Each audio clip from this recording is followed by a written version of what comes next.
在地服务的华山基金会东区天使站已经陪伴212位弱势长辈走过9年的岁月，在7号迎接母亲节前夕，也要带领大家活动。会中包括提供场地的大福里长陈锦秀和议员曾培雅、服务处执行长欧正豪都纷纷献上温馨的康乃馨，让长辈开心过节。也因为华山在照顾过程感受这群老宝贝的孤苦无依，站长在致辞当中忍不住哽咽想哭，连带台下的长辈也跟着感动掉泪。是一个很理性的人，可是看到你们我就忍不住想要掉眼泪，因为我觉得你们真的都很好，然后也很愿意就是陪伴着我们一起成长，然后让我们直到今天就是服务以来9年都不断的不离不弃这样子啊，好不可思议哦。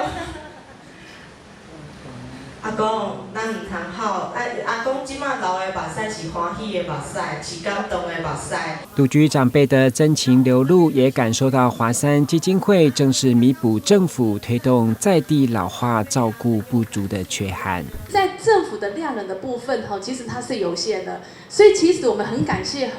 就是说在我们的政府在推动很多政策过程当中，就是有很多企业家，还有像我们华山基金会这样子的一个团体，可以来协助我们政府量能不足的部分来补足啦。为让长辈在9周年这一刻留下深刻的回忆，华山也特别邀请花艺师教大家如何制作亮晶晶的拼贴杯垫，自己动手创作独一无二的风格带回家。过程当中不仅激发长辈们手眼协调，也相当的疗愈。今天的活动啊，对我们的老宝贝啊，手指协调，还有